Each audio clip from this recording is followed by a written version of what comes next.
नमस्कार आदाब, न्यू विदर्भ स्वदेशी न्यूजमध्ये आपले सर्वांचे स्वागत।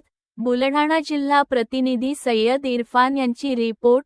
आज दिनांक 1 ऑगस्ट 2026 रोजी कोल्हापुरातून रविकांत तुपकरांचा एल्गार OTSच्या नावाखाली शेतकऱ्यांची फसवणूक, 9 ऑगस्टनंतर राज्यव्यापी आंदोलनाचा इशारा।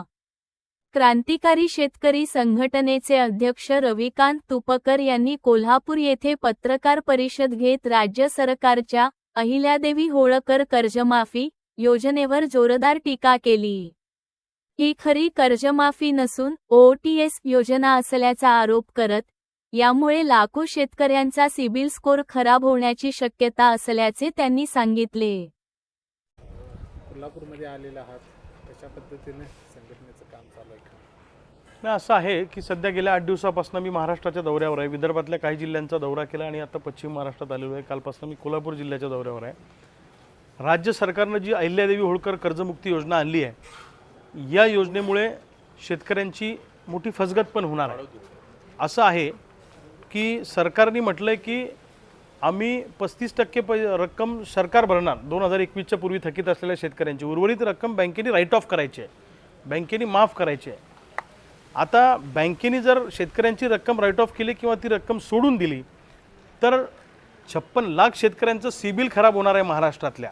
हा एक अत्यंत जटिल मुद्दा आहे आणि एकदा सिबिल खराब झालं तर त्या शेतकऱ्याला आता कर्जमाफी मिळेल, पण त्याचं सिबिल खराब झालं तर त्याच्या मुलासाठी त्याला एज्युकेशन लोन घेता येणार नाही, त्याला होम लोन घेता येणार नाही, त्याला व्यापारी कर्ज घेता येणार नाही, त्याला कुठली CC करता येणार नाही किंवा शेतीपूरक जे कर्ज त्याला घ्यायचे ते त्याला मिळणार नाही। पीक कर्ज मिळेल पण इतर कर्जासाठी त्याचे दरवाजे बंद होतील। मग आता कर्जमाफी आणि उद्या कर्जबंदी अशा पद्धतीची अवस्था महाराष्ट्रातल्या शेतकऱ्यांची आहे। म्हणून सरकारला आमची विनंती आहे की सिबिलच्या बाबतीत काय सरकार निर्णय घेणार आहे, सरकारनं रिझर्व्ह बँकेशी बोललं पाहिजे आणि या शेतकऱ्यांचं सिबिल खराब होणार नाही याची गॅरंटी राज्य सरकार घेणार आहे का, रिझर्व्ह बँक घेणार आहे का? त्यामुळे तुम्ही जे म्हटलं होतं सरकारने की 2 लाख रुपयापर्यंत आम्ही सरसकट कर्जमाफी करू, तर आमचे व्याजासहित पैसे तुम्ही बँकेत भरले पाहिजे ना, ते का भरत नाही तुम्ही?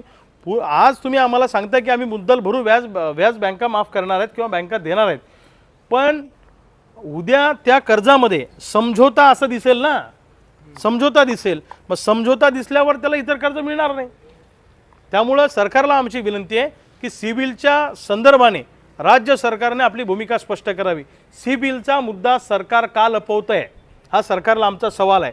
आणि दुसऱ्या बाजूला ही जी पीक विम्याची योजना सरकारने आणलेली आहे ही तकलादू योजना आहे। 50% शेतकऱ्यांनी सुद्धा यावर्षी गेल्या वर्षीपेक्षा पैसे भरलेले नाही आहेत, पीक विम्याचे प्रीमियम भरलेलं नाही आहे, कारण या पीक विमा योजनेमध्ये शेतकऱ्यांना विमाच मिळणार नाही अशी व्यवस्था केलेली आहे। कापणी प्रयोगावर आधारित पीक विमा, तो एखाद्या शिवारात जायचं आणि ज्या शेतात चांगलं यील्ड येतं तिथला कापणी प्रयोग दाखवायचा असं कंपन्या करणार आणि शेतकऱ्यांचा विमा नाकारणार। पहिली 1 रुपयावाली जी पीक विमा योजना होती ज्यामध्ये 4 ट्रिगर होते, 4 स्थितीमध्ये पीक विमा मिळत होता, तीच योजना सरकारने आणली पाहिजे। भले त्यात थोड्या बहुत सुधारणा केल्या तरी चालतील अशी आम्हा शेतकऱ्यांची मागणी आहे। दुसऱ्या बाजूला ऊस उत्पादकांची FRP साखर कारखान्यांनी थकवलेली आहे। आता साखरेचा दर वाढलेला आहे तर ऊसाचाही दर वाढला पाहिजे। ज्या कारखान्यांनी एकरकमी FRP दिली नाही त्या कारखान्यांवर कठोर कारवाई सरकारने केली पाहिजे। कारखानदारांचं आणि सरकारचं साठलोट आहे आणि ऊस उत्पादक शेतकऱ्यांच्या खिशावर डल्ला मारायचं काम सरकार त्या ठिकाणी करत आहे। दुसऱ्या बाजूला कर्जमुक्ती योजनेमध्ये ITR भरणार